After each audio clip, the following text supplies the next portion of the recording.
Hello, I'm Steven Spielberg. Schindler's List is far more than a movie to me because it represents a profound journey into the heart of a unique man, and as it turned out, into my own heart as well. Making Schindler's List not only deepened my faith, it changed the course of my life because in telling the story of Oskar Schindler, I came to understand how one person, not an army, but one person, can make a difference.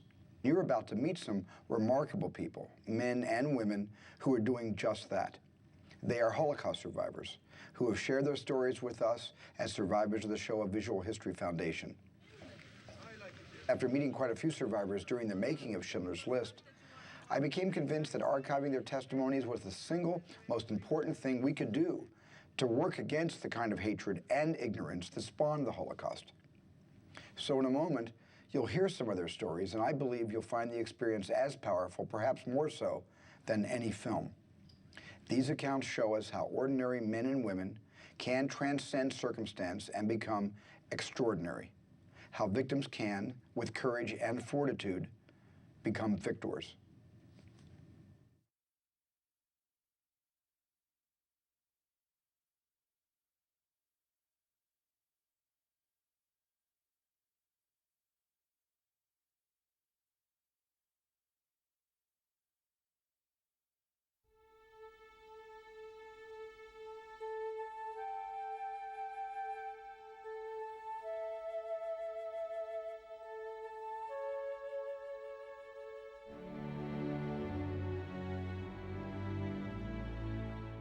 Just looking at him, just looking at him made you feel good.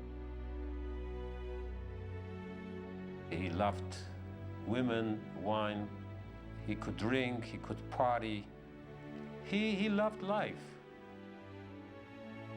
He was a charming man. He was using a lot of aftershave. When he passed by, 5 minutes after, you can smell he passed by. Schindler was a chance taker. He liked the possibility that there might be danger. Trying to come out on the winning side, but he liked that excitement. Schindler was not an angel in dealing with black marketeering, and he didn't mind taking bribes and giving bribes. But he did a wonderful thing.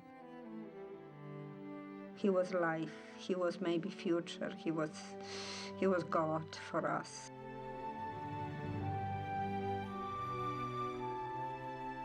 We survived because of him.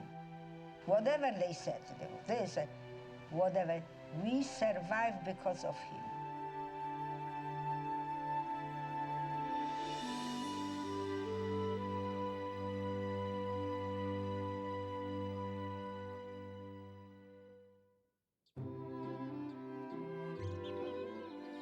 I was born in Kraków, Poland, the most beautiful town in Poland, over 1,000 years old.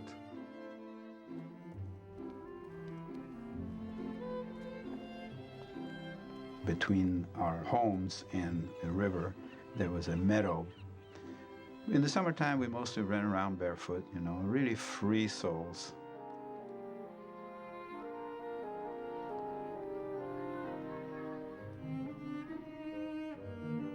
We had a grand piano.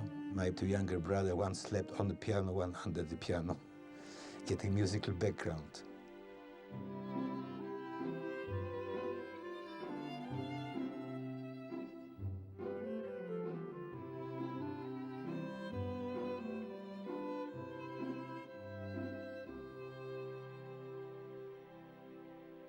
My parents were very good Jews. For the holidays, they always went to the synagogue, but otherwise we were very, very assimilated. We consider Jewishness as a religion, but we consider ourselves as very patriotic Poles. I personally want to go to the army. I want to prove that we are not any different, the Jews, than any other Polish Catholic boys. And they sent me to Bydgoszcz, the most strictest, the most difficult officer school. In this particular school, there were certain requirements for Jews. You are the best or you are out. I always remember the feeling he would get from the Polish people. This feeling like you don't belong. You could hear my parents talking, or I could overhear their conversation about safety. I didn't feel that they were safe. I didn't think they felt secure in Poland. They could throw stones at you, and you were not allowed to hit them back, because a Jew has to be a nice person. You cannot hit back. We were brought up not like today to stand for your rights.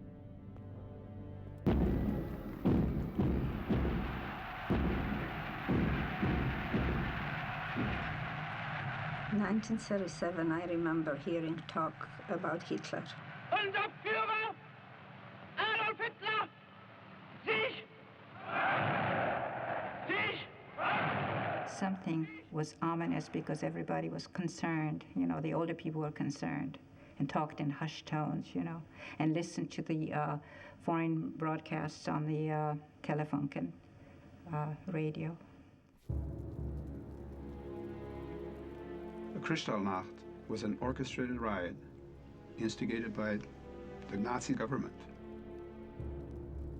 They encouraged people to demolish Jewish property and mistreat Jews on the streets. It was definitely organized by the Nazis. We never expected that something like this could happen to our country, to Poland. You know, we believed in our army, and we thought that our cavalry can, you know, defeat the German tanks, you know. It was naive, very naive. In 1939, I got the order to go immediately to my unit, what was 200 kilometers away from Krakow. And I arrived the Friday morning, about 4 o'clock in the morning. 6 o'clock, the war started.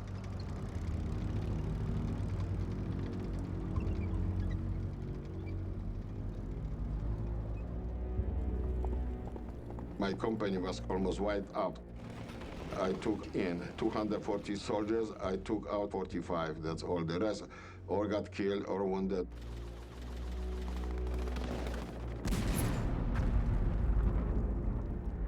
There were a lot of air raids, and we used to have to go downstairs to the cellar. You could hear the war coming closer and closer. The war started on September 1st, and the Germans walked into Krakow on September 7th. I came from school, and I was playing outside, and suddenly we heard the march, and we heard the Germans are here. There was a heightened feeling of something is going to happen, feeling that things weren't going to be so good for the Jews. New regulation came out limiting free movements for the Jewish people. We were not allowed to use public transportation, and we were not allowed to use any educational facilities. We were not allowed to walk on a sidewalk. When you saw a German soldier walk, you had to step off the sidewalk. At the end of 1939, we were told to wear a white armband with a blue Star of David. I felt very scared because we were marked. The grown-ups were wearing them, and it was taken as, well, the war isn't going to go very much longer, and so if we Jews have to wear armbands, so that's okay. I saw the Germans rounding up the Hasidic Jews on the old part of town. Whoever was with beard, so they were going, cutting off the beards, cutting off the payers, and hitting and spitting and knifing. And then they would take them away. The families, lots of families just were destroyed. My father had always been a very proud man. He was proud to be able to support his family. Then these Nazis roughed him up and took him to jail. When he came out, he was never really the same man that he was before. I was sleeping in bed, and I can see this picture like it's frozen.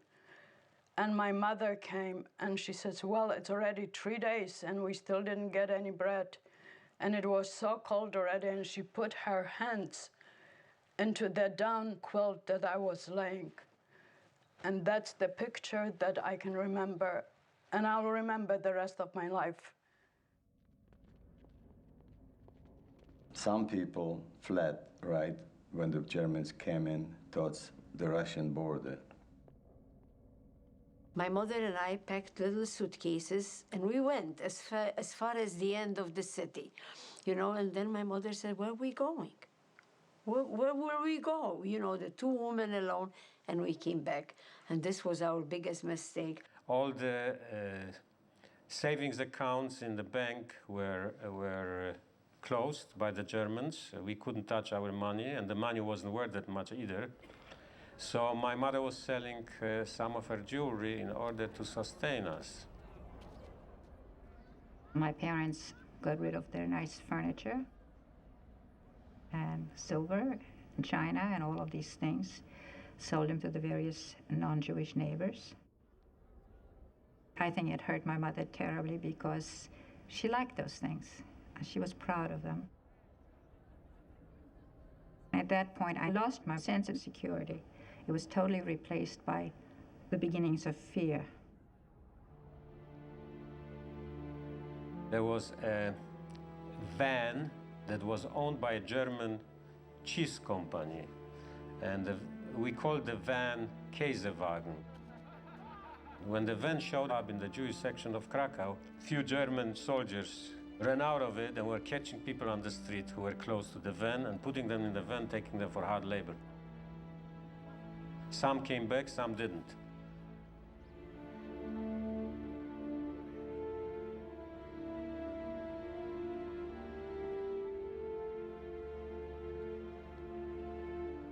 I remember that the neighbors appeared with armbands sporting swastikas.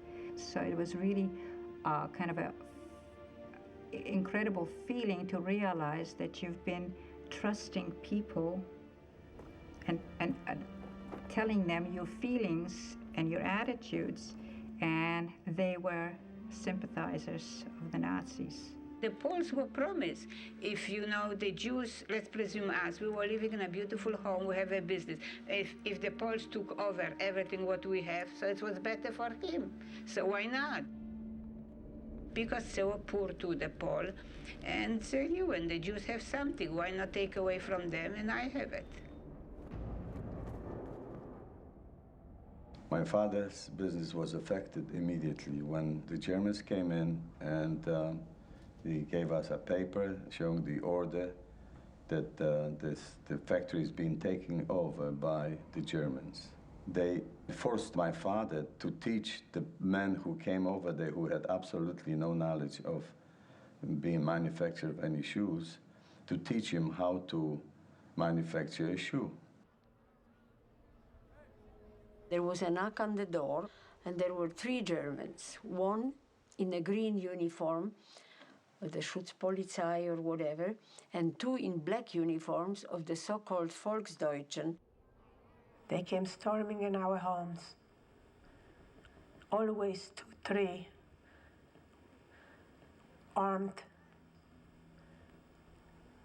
They would take anything they wanted, all the precious things in our homes. It was a frightful experience, the way they behave, the way they turn everything around in the house, the way they were taking out drawers and throwing everything on the floor. They came in and they said, you are arrested for political reasons. And then they took us to a gathering spot, which was an old Polish fortress in Krakow. And here we coming from those very nice apartments with plenty of food and clothes. And here we come straw on the floor, cold, and we were received by the Jewish Community Center. My friend was in charge in the welfare department there. So he got the order to go and pick up some family and assign some apartments for them. And he said, don't worry, I have 2 empty apartments, you will be with me. They came up with a droshka, you know what is droshka? Horse and carriage. And I was waiting, I didn't know that he's bringing any company. And he said he has to stop and let his brother know that they have guests. And he stopped. And who does he come back to the doroshka? With my husband, future husband. I met this way my wife Friday night.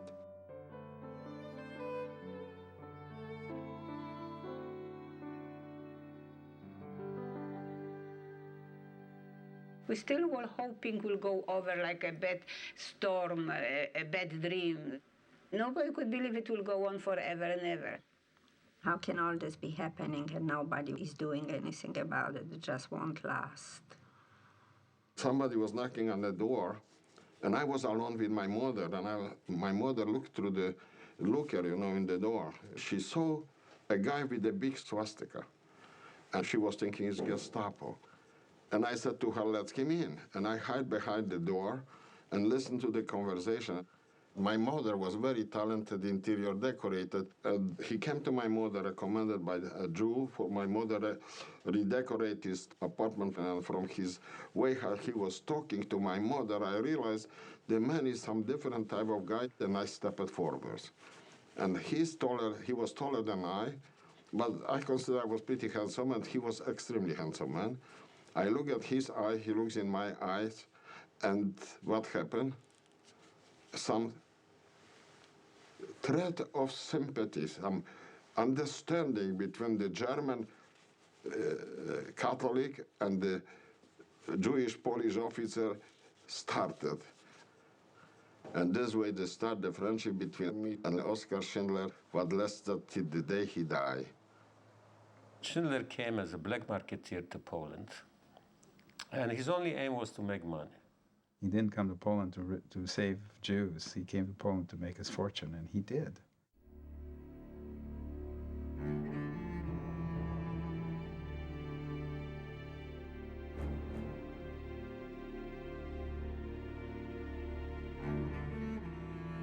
One day, they said all the Jewish people has to move to the ghetto.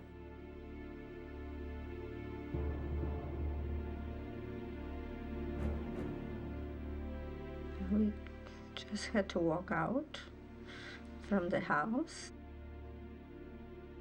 Then the Polish people stood on the sidewalk and they were yelling, "Good riddance, go, don't come back."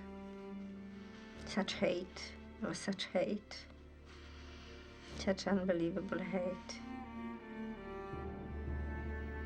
We were numb. I remember I couldn't even cry. I couldn't cry. I didn't know if I was alive or I was dead.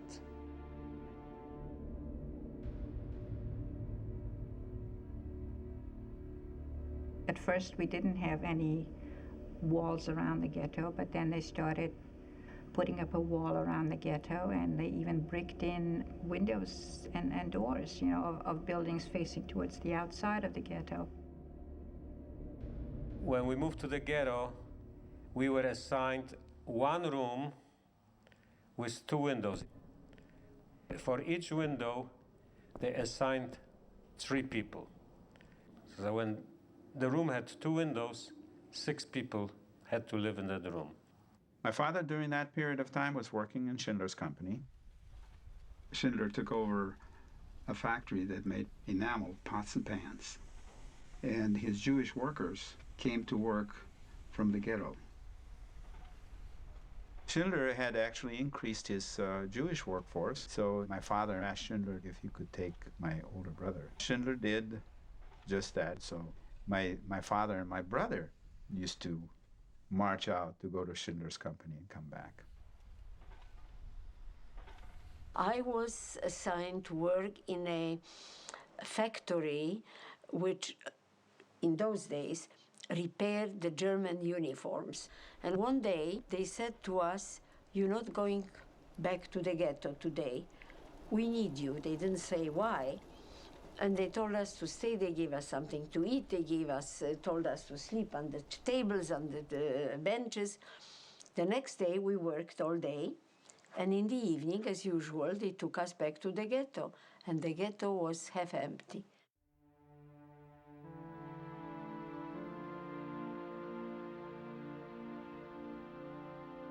The ghetto was simply a holding pen. And the evidence, of course, we know is that immediately after the ghetto was created, where everyone was herded into it in mass, they began to take people out in transports and sending them somewhere else. Those people were sent someplace, supposed to be to the labor camps. The first transport ever taken out of the ghetto actually was one where they took people out the countryside and had them do labor and returned. And they went back to their families. But the subsequent transports never returned. 2 assessmen walked into our room, armed, and dragged my father out.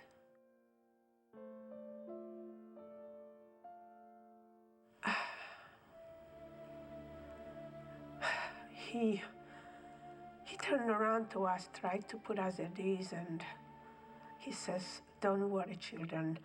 They're taking me to work. They need me."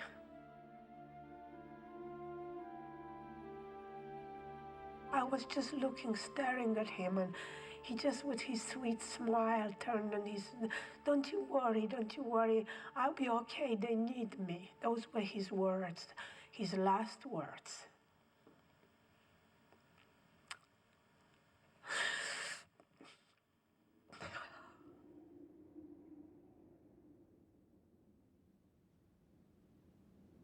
There came an announcement that they're going to change Kenkarte, which was the identification, for another identification called the Blauschein. My sister, my father, and myself got the Blauschein. My mother didn't.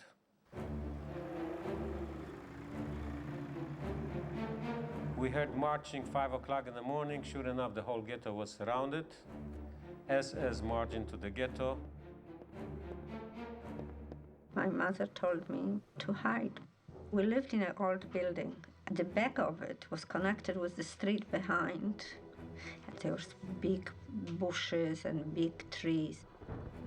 And my grandfather and my grandmother and myself, we lay down under the bushes. My mother and her sister covered us with leaves. And they left. In between our 2 buildings where we lived, there was a small building. Above that was an attic, but it didn't look like it would have an attic because it was sort of like a lean-to in the courtyard. So my mother decided that that's where I was going to hide, with 2 of my friends. In our room was a little closet. We put my mother into the closet, and we shoved an armoire against the door of the closet, so the door was not visible. My mother wasn't going to hide, you know, she was just going to take her chances and probably be shipped off. But she remembered that we were up there and we didn't have anything to eat or drink. They made an announcement that every inhabitant of the ghetto should report to this courtyard of a huge building in which we lived. My mother filled up a teapot and she was carrying it across the yard to hand it to us. And we all went down to the courtyard. And the Germans came and they were checking everybody's papers. Whoever didn't have the Blauschein, they sent outside. And as she was coming up, the guards broke in and started yelling. So she set the teapot down and just by instinct, just crawled up into this crawl space. Then, while we were still standing at the square, they made searches from room to room, from house to house. We were standing in the courtyard watching while they walked into our apartment, where my mother was hidden in the closet, and our hearts stopped. And the Germans were running around in there yelling, bringing people out of other apartments, little children and women. They hauled the woman, the mother of those two children, out. We heard shots outside, how they were shooting people outside. It was just a horrible thing that lasted practically the whole day. When nightfall came, things began to quiet down. We could just hear sporadic shootings and yelling. I remember it was very, very quiet, and we just lay there, and we lay there. And my mother came in again with her sister, and she says, "It's all right, you can come out now, everybody's gone." We pushed away the armoire, we opened the door, my mother was on the floor faint. Because there was lack of air and the fright and everything else. And all of a sudden, from the back, two soldiers came. It was probably the last patrol of the day. They were not supposed to be there anymore. They were supposed to have left. And of course, they asked for papers, and my grandparents didn't have any. And they took them. They took them. I just remember standing there, and they were walking away, you know, with nothing. They were walking away. Somebody came the following day and called us by name. My father had sent someone and tried, he didn't know whether we survived or not, but he thought by some chance if we did, if he called us by name, you know, maybe we would come on, and we did. That day, they deported 7,000 people and they killed 1,000.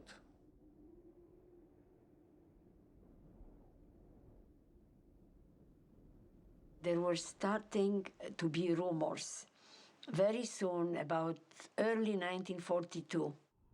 One man was able to flee to escape from Auschwitz.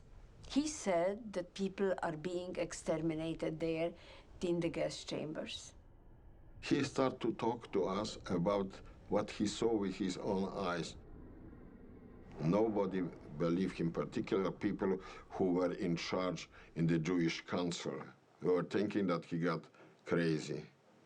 We didn't believe it because, you see, if, God forbid, it would happen now, we had a precedent in history. We would be maybe watchful, maybe we will be more frightened. But in those days, there was no precedent in history. Who could visualize that a man is capable to do something like this to another man? The Germans began to build a camp just outside of Krakow, Plaszów. And some people were slowly being moved into Plaszów, and those people who were building the camp, for example, were already lived there. We didn't know whether this will be a labor camp or whatever, but we were resigned. Whatever will happen, will happen.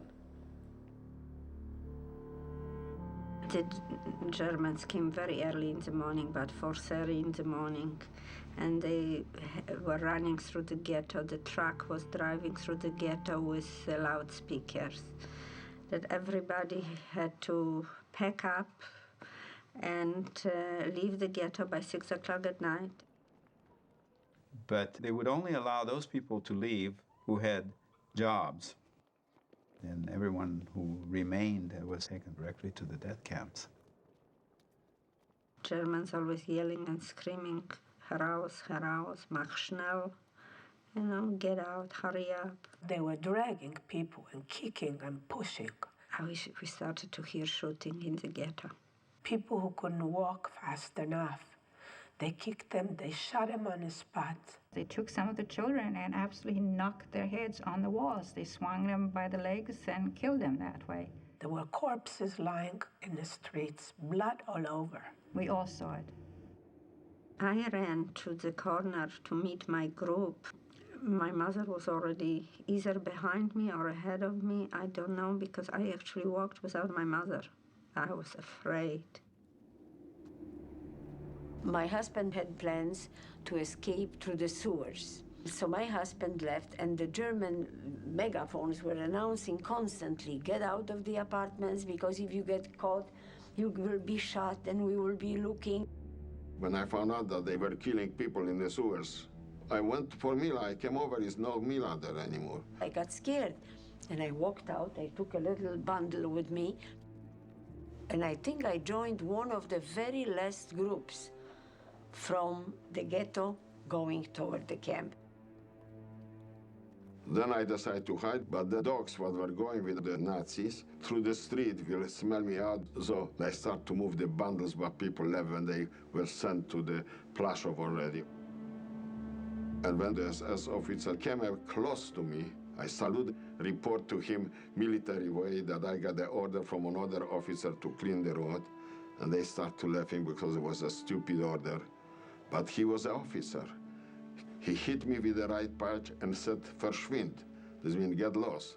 I salute again, click my heels, turn it, and slowly I was going away till the next corner, and then I ran.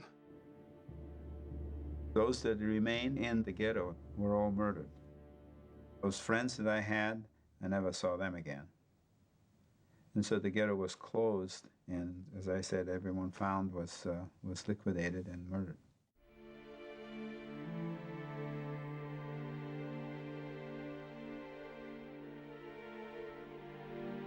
And it was then that we realized nothing was going to really save us.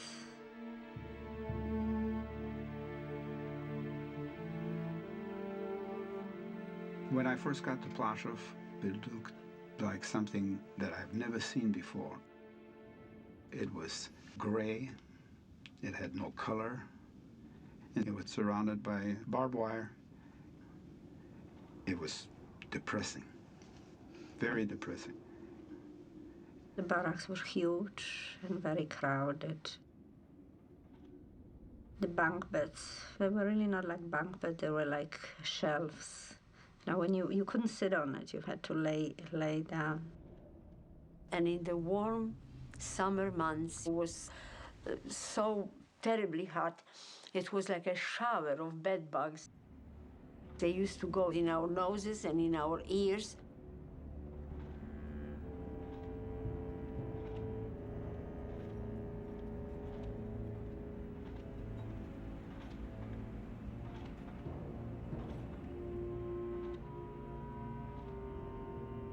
Amnon Get, who was the commander of the camp, used to ride a big white horse.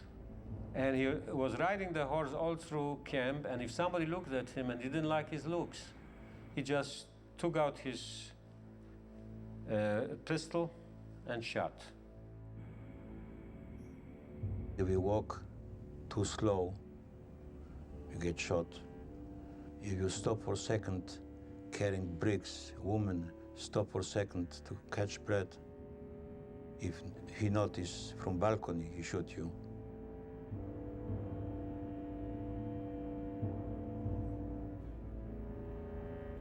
I was ordered to clean barracks. On the third day, Amnon Get walked into the barrack for inspection. Suddenly he stopped in front of me. And he said to the woman that was in charge of us, he says, if a Jewish girl is smart enough to clean a window on a sunny day, she probably is good for me. Send her to my house. When I arrived in this house, I was told to iron his shirt. Did I know how to iron a shirt? No. I never did anything home. My mom never let us do anything. I was the baby. All of a sudden, I felt a pull from the back by my braids and a slap on my cheek that everything swiveled in front of me.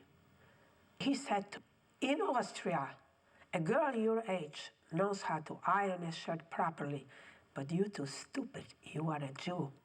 And then he gave me such a beating. I was thrown down the stairs. And then he came down the few steps and he slapped me so many times. And I had to stand there, look straight in his face. You know how hard it was not to break down? You know how tough I became? I was like a rock.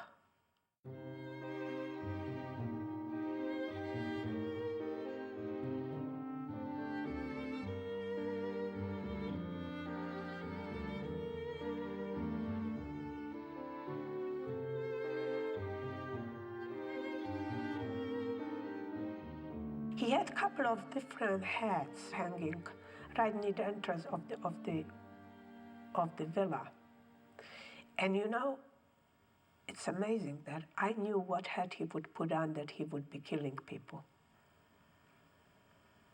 If he would put on a Tyrolean hat, you knew that day that he's going to kill a lot of people. When he came out wearing white gloves, you knew that he is out for slaughter. He's going to kill a lot of people. Later, when he came through the gate of the villa, he would whistle. Like a happy whistle, like I felt he's content, he accomplished something.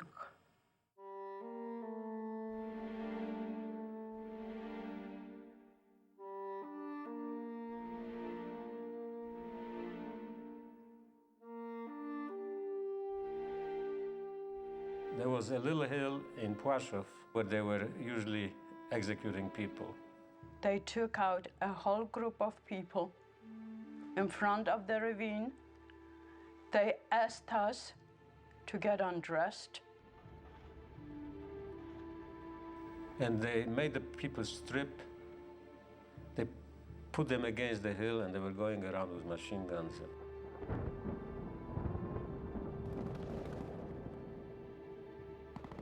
They shot me in my leg, And since this was already late afternoon, there were people already in the ravine. And I happened to wind up on the top of the people. And they started to cover up the graves, but not too much. They just put in few shovels of soil because it was late and they had enough killing of the whole day and they wanted to kill it, to finish it up. I don't know how long I was there, for 2 hours, for 3 hours, but it was already nighttime. I crawled and I came to the barrack. Well, they couldn't believe in the barrack that I came back from the dead. The children that were smuggled to Płaszów from the ghetto, some of the parents gave their children away to Polish people, but there were still 300 children in Płaszów. One day, they called us to come to the Appellplatz 1 hour ahead. We didn't know why. Men, women, the whole camp. And they were setting up machine guns all around us with SS guards. All of a sudden, through loudspeakers, they started playing music. The Germans put on German lullabies. They played the tune, "Mommy, buy me a little horsey." And while they were playing music,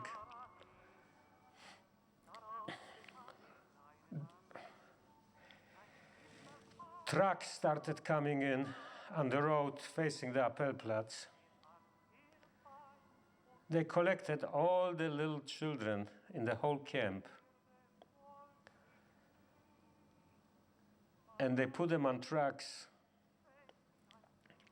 and they were taking them away. At first we didn't realize it. Then all of a sudden we hear screaming and little hands waving. Mother started running and everybody started yelling. The loudspeaker announced that if anybody would move, the children would be shot. And it came over the loudspeaker, everybody lied down. And everybody lied down, but some of the mothers wouldn't. They started running toward the trucks and they were shot. And they took away about 300-400 children. And they took them to Auschwitz. This was the end.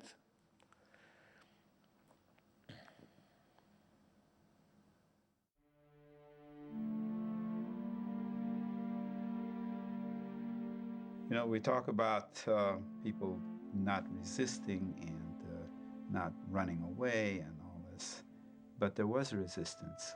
We did resist. As hard as it was, and as dangerous as it was, people practiced their religion, celebrated the holidays, which was all prohibited, of course, under penalty of death. You know, resisting isn't always with mechanical weapons.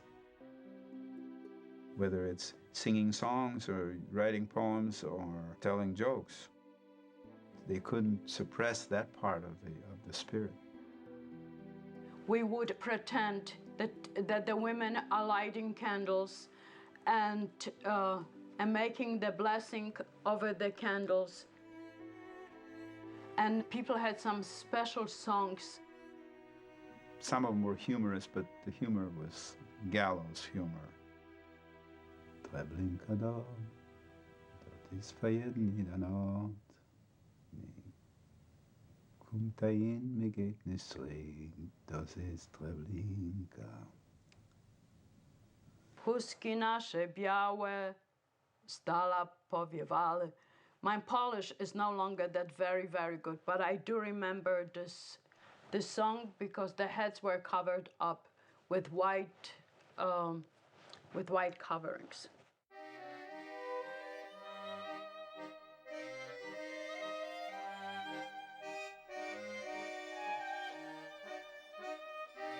Get learned that we are musicians and called us to entertain the people, his guests.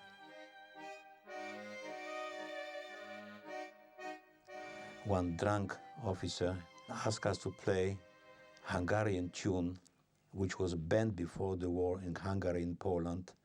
They call it suicidal tune, called Gloomy Sunday.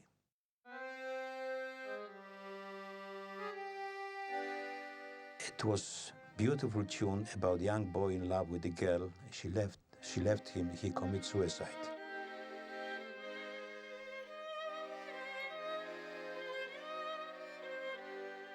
He asked us to play the tune. He was a bit drunk. We play once. He asked us to play again, and again, about 6 times.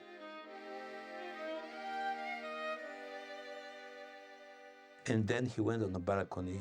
He shot himself. He committed suicide.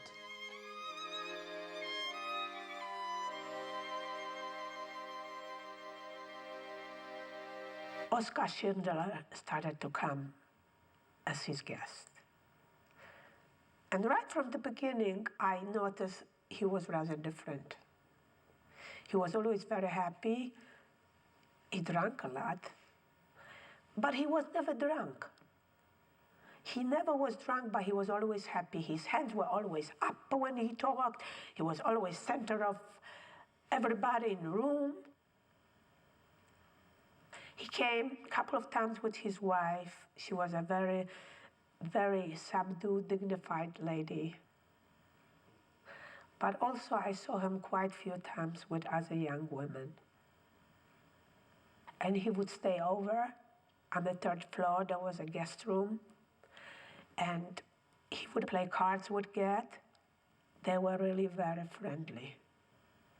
But Oskar Schindler would always come under some excuse down in the kitchen for a cup of coffee, for another bottle of wine. And when he came down, he would always have something to say to me, to give me hope. He even took me to the window to look out where people were working.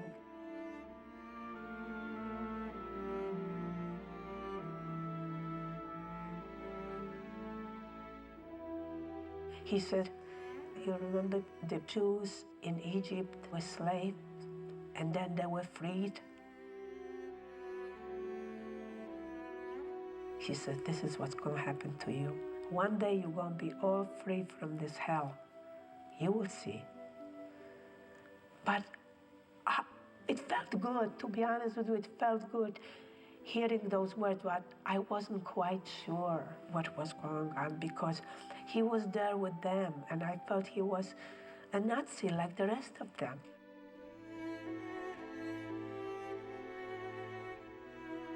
Schindler used to take out people from Plaszow, and people were walking to his factory. But then, because he had so many conflicts with Get would keep the people, not let them go to work. We were constantly standing on the Appellplatz, and Schindler didn't have people to come to work.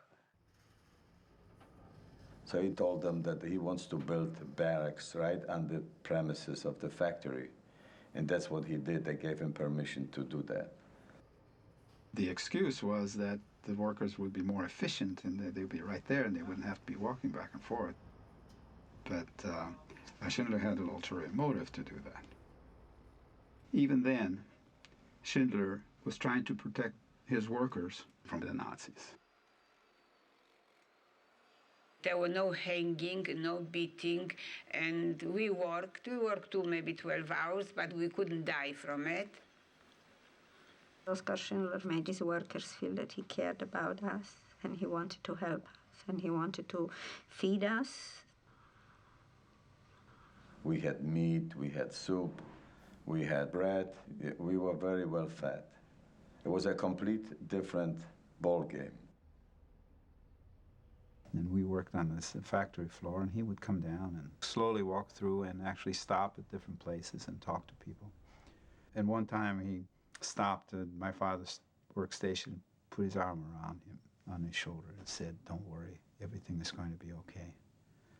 I'm sure he didn't know it was going to be okay, but it was just sort of the human kind of thing to do, to speak. No Nazi would ever do a thing like that. I was working on a little machine, a lathe. One day a foreman came and took me away from the lathe and put me on a big press in the middle of the factory. And while I was working there, the machine broke down. And the foreman came running and yelling that I sabotaged the production. Sentence for sabotage was death. You know, they could kill you.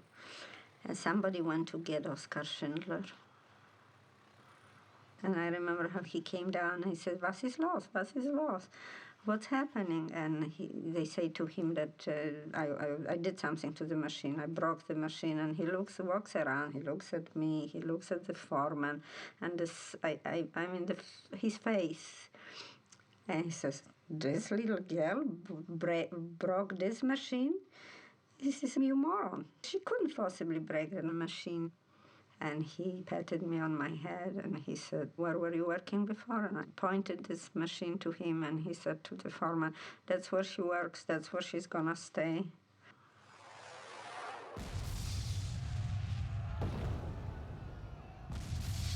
Eventually the war for the Germans went bad in the Eastern Front, and the Russians were advancing, and companies like Schindler's company were going to be liquidated. But Schindler decided that he would not let his workers simply go. He was going to transfer his company, lock, stock, and barrel, over to Czechoslovakia and move his Jewish workers with him. He assembled us all in a courtyard, and he told us the factory is going to be moved to bring it to Czechoslovakia. We are going to be sent back to Plaszow, and then we're gonna come to Czechoslovakia. For us, it was like a dream, what he was telling us. We didn't believe him, because he was a German. He said, what he's talking. He would take us? Why should he take us? He would take whomever he wants. This was a pretty outlandish or preposterous kind of suggestion, really. All these experts had to be transferred with the company. But he managed to do all this by bribing people and by his fast talking and whatever. He bought old, unused knitting factory. He said that he's going to make ammunition factory in there. And for this, he needs 1,200 people. So they started to make lists. We knew that Schindler is preparing to move his factory Then Mila said, Paul, get us on the list to Schindler. He's your friend. He did so much for you and for the family. Maybe we'll put us on the list. And then Poldek passed a little slip of paper to Mr. Schindler. And I think that Mr. Schindler personally approved us on that list. This was the day before the men left that we got on the list, in the very last moment. Everything was happening very, very quick, very rapidly. The deportation were going very fast. They were trying to liquidate Camp Plaszów. Till one day, there comes Schindler.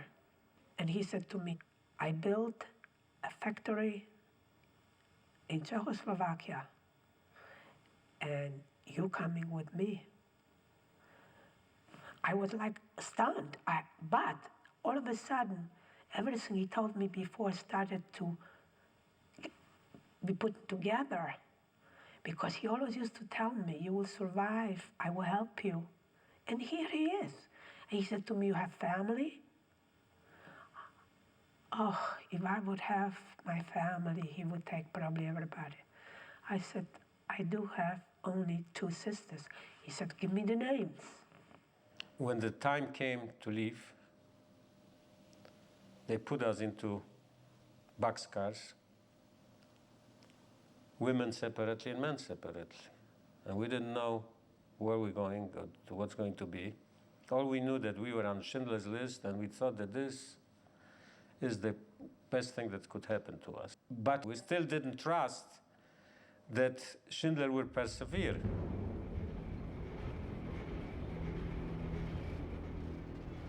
We were put on this train and sent to Brünitz. But I was never certain. I was always in doubt that that actually was going to happen. And as we arrived in Brünitz, we walked out of the boxcars. Schindler was standing there. We felt such a relief that here is the man who's going to protect us. And we felt that maybe now we have a chance of survival. But we started worrying about women. Where is my mother? Where is my sister? Where are the women? We left a week after our men left.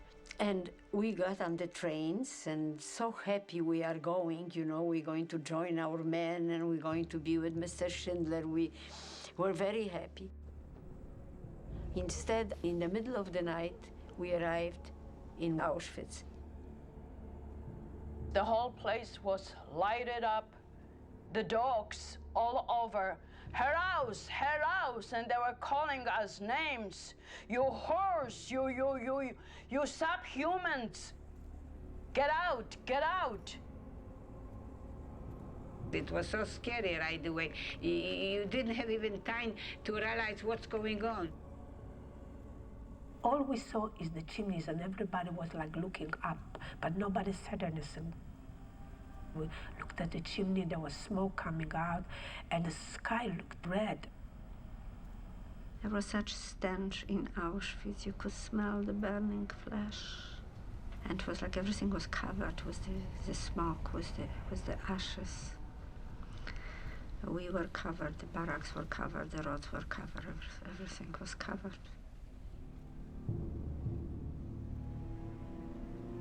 We were told to run, and we got stopped in front of a barrack, sat on a bathhouse.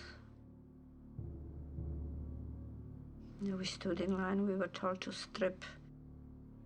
Snell, means fast, get undressed, and throw it on a pile. I put my shoes, I had whatever sweater it was called, you know, winter. I had a little picture of my father. And I'm holding the last bunch of pictures in my hand. And I'm looking at the pile, and I'm naked. And I said, if I throw this away, I will never see the faces of my parents, ever. And I started to look through the pictures so quickly. And I found a couple of photos for passports. And I turned around very quickly and I stuck it in my mouth. The SS guards shaved us. Men, we stood naked, we shaved our hair, we shaved here.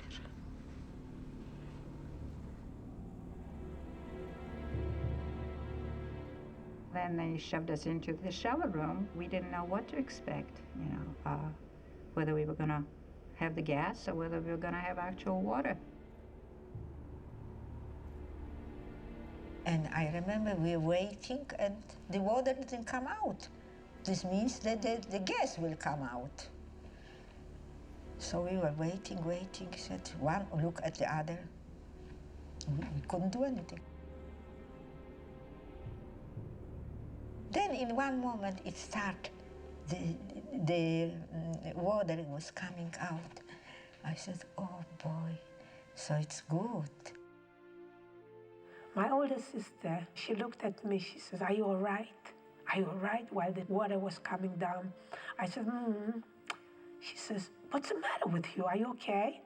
I could talk. I had those pictures in my mouth. And as soon as we came out, I said, I'm okay, but I have the pictures in my mouth, Mom, Dad. She says, why would you do a thing like that? They would kill you. But I had my pictures. And after the showers, they pushed us into another room. We couldn't go back to get our clothes. They gave us little dresses that were sheer, nothing. And we walked through the roads of the camp, so muddy. And we saw the people, the women, didn't look human. I looked at my mother and all the other people I knew so well. I said, that can't be us. We are already dead. Like they took my soul out. We were terribly hungry, but we couldn't eat even what was given to us because we were all sick with dysentery.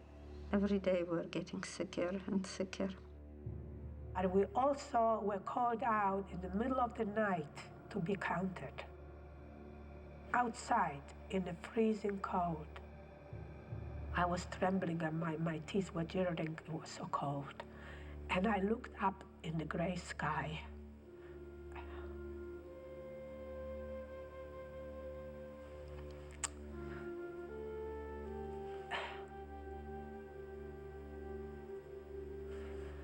And I thank God that my mother died already.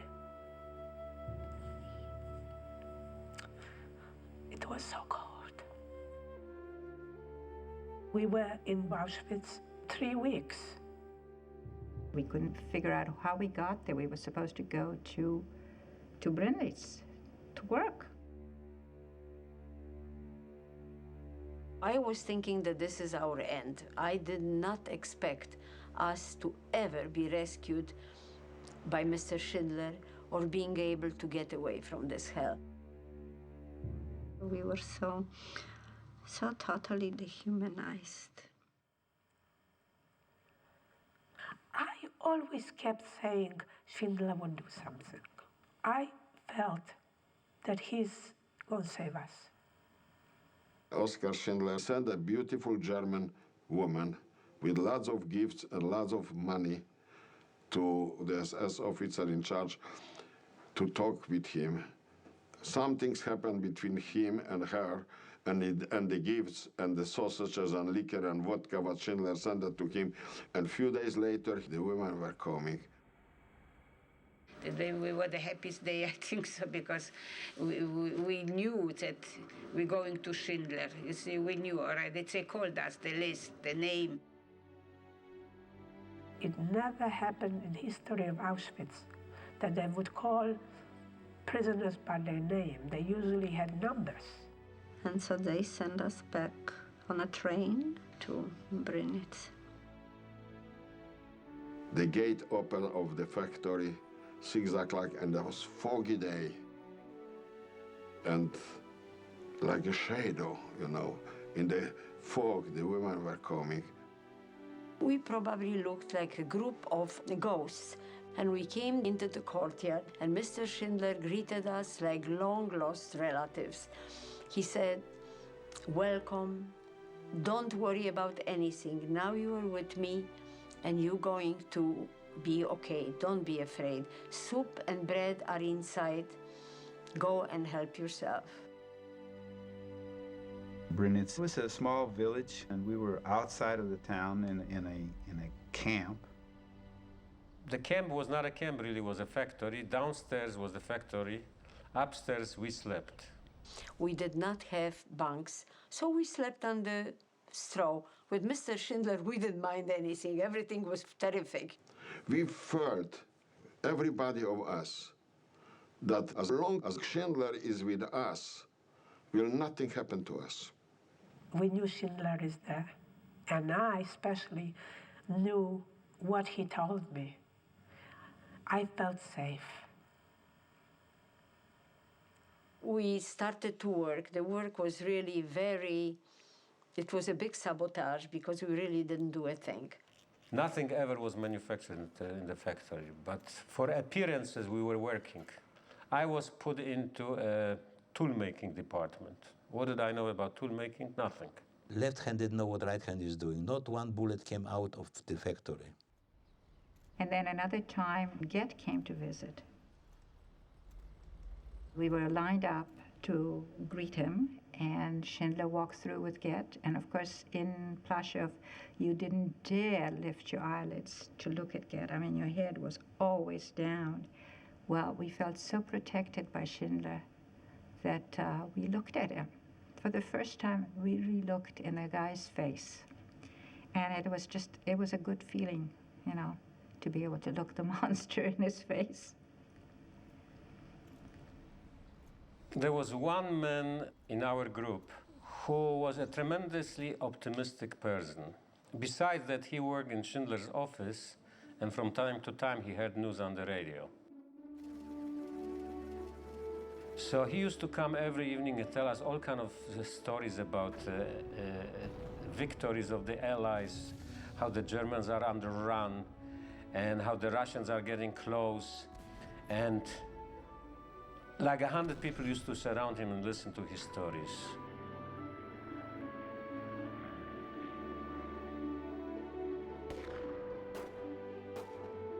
Everybody knew that something is going on and the war is coming to the end. Oh, boy. So we were waiting. And at that point, Churchill had a victory speech in England, and Schindler put it on a loudspeaker system in the factory. Being that I had English lessons before the war, I could understand here and there what Churchill was saying and translating it to my friends around me. Yesterday morning at 2:41 a.m. at General Eisenhower's... It was such excitement because we heard, you know, he said victory speech, and we knew something is going on, and all of a sudden everybody realized that we are safe, that we are free. We may allow ourselves a brief period of rejoicing. And while I stood there, I just couldn't believe that here I am, the Germans still occupy this part of Czechoslovakia, and I'm listening to Churchill. When it dawned on me, it was something that my imagination could never form a moment like that. I can hear Churchill speaking. The act of unconditional surrender of all German land, sea, and air forces in Europe. The last time I saw Schindler is when he talked to us in the factory floor. And we were standing on the factory floor, and I was smaller than anybody in there, and we were sort of kind of crowded around, so I had to just take a peek at him every now and then in between the bodies. He opened the warehouses. He had a warehouse where he had a lot of textiles. Every one of us got several pieces of fabric So we could either barter it for something else, or sell it, or make something for ourselves. So each one had a little capital with which to start a new life, thanks to Mr. Schindler. He knew that we were going to be liberated by the Russians, and he had to give himself up to the Americans because the Russians would shoot him. We felt he saved us. We have to save him. He and Mrs. Schindler changed in prisoners' uniforms, even though they didn't look like prisoners because they had hair. We all signed an affidavit that he indeed saved us. And then we all went and kissed with, the whole line of people went by and kissed his hand, Oscar's hand, and Mrs. Schindler's hand, and we all cried. I cried. I felt like my father was being taken away again. They took Schindler out in his car at night, and they drove him to the American border to his safety. We were a few days in a no man's land, you know what I mean? Because the Germans left and the Russians didn't arrive yet. 3 days later, the first Russian major with another soldier came on the horse, only 2 of them, we're liberating you. It was an eerie feeling. In front of our camp, there was a big, almost a mountain, like a big hill. And being in the camp, we always said, what are we going to do? If we will be free, what's beyond that hill? What will we do, And when the liberation came, we went beyond the hill. My parents decided Poland was not the place to stay. And in October, we smuggled over the border. We escaped from Poland and went back to Germany. I was 16 years old, and a third of my life was destroyed. And so I started looking for some place to learn something. I knew how to read, but I didn't know how to write. And I had lost, I was 14, and I only had 2 years of school. So the important thing was to get caught up. I went to a school for girls. It was a convent. And there was an elderly nun there. She was 92 years old. She had entered the convent at the age of 16 because of a broken love affair and had never left it. She did not know what it was like on the outside, really. She accepted me totally for what I was, which was wonderful, And she was very kind. It's the only time I cry when I think about her. She was good. There's some good Germans. Not everybody was bad. Within a few months, I was in the immigration department. I tried to emigrate myself and my parents. My parents came too. And we got the visa, American visa, New Year's, Erev Rosh Hashanah, 1946. We got on the ship end of December, and I was very sick on the ship. On the 4th day, I got so sick that I thought I was dying. When I came over on the boat, I have the $10, and Mila has the $10 in the pocket, the only money we have. So the captain and the doctor and one officer need 4 guys to play bridge.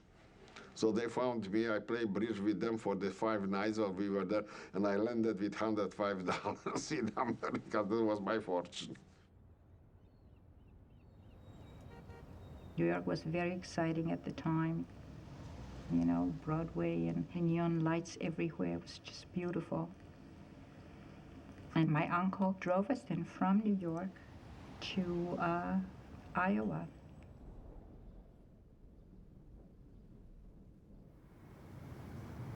Our relatives, my uncle and aunt, lived in LA, so we came straight to Los Angeles from Germany. My first order was to learn English and fit into this new life. The arrival in Chicago was really funny because my cousin was standing at the railroad station with a very long cigar, and they brought us to their house, and we had lunch. And first my cousin was showing me a banana. He says, "This is called banana." And he was showing us all kind of things, and I thought that this is so ridiculous. I said to my father, "You know something? I can't take it. Who does he think we are? Where does he think we came from?" He says, "Be nice, be nice." Then my cousin takes us into the alley. He says, "You see this car? This is the best American car." He says, "This is called automobile." At that moment, his wife calls him to the telephone, and I get into the car. I started, and I drive around the block. And in Chicago, they park the cars in the alley in the back. When I came back into the alley, the whole family was standing. My cousin was pale. He says, "How did you know how to drive?" I said, "Benny, I have an international driver license, so don't worry about it." So he got on the telephone, he called all his friends. "My greenhorn knows how to drive."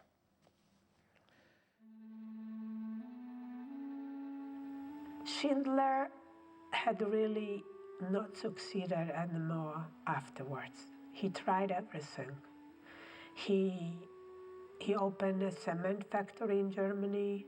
He made a film. Nothing really went well. As brave as he was during the war and enterprising, he just couldn't function in normal world. He couldn't make a living. He went to Argentina, where he bought a farm. Fact is that he was there for quite a while, and he wasn't prosperous. But he lived with the war times, with the people he saved. He knew about everybody's children's bar mitzvah, and he was telling me that this one has a son, and this one is this, and this one is that. And he was always telling me stories about the people whom he saved. We on Schindler's List are so unbelievably lucky, because if it was not for Oskar Schindler, I would never be here. I would never have survived. Wouldn't have had a chance to get married and have children and grandchildren. Hitler tried to destroy us, but he didn't succeed.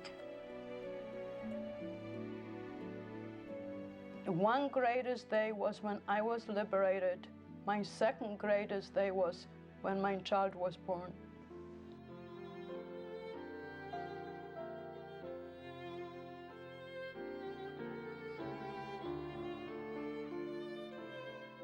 What Schindler did is more important than just having saved 1,200 Jews. Just speaking about myself, I taught in the Los Angeles Unified School District for 39 years. I've had thousands of students and thousands of good friends as a result. Some of my students feel like I'm their father. So one man gets saved, and then after that, generations and generations are saved. I think that the only hope for mankind is if we really learn how to live with each other. Don't hate. Try to live with your neighbor. Accept people for what they are. Everybody has something to offer. Nobody's better than anybody else. We are all links of a very big chain. I don't want to hate. I don't want to hate because it's an ugly word and it's related with evil. If such a cultured country as Germany, she was known for music, for high education, for respect. If they could have done this to another nation, any other nation could do this. Don't take nothing for granted. Anything could happen.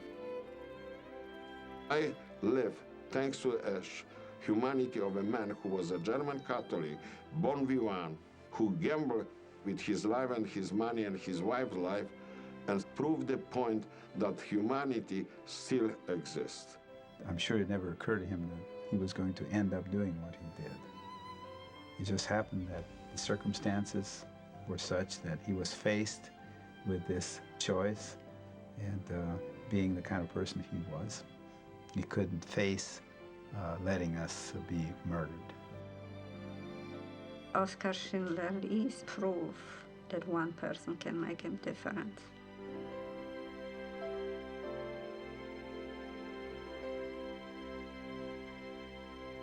You've just met a few of the more than 52,000 survivors interviewed by the Shoah Foundation. In hearing their stories, it's clear that the scale of the atrocity they witnessed and the burden they carry because of it are simply beyond our capacity to comprehend.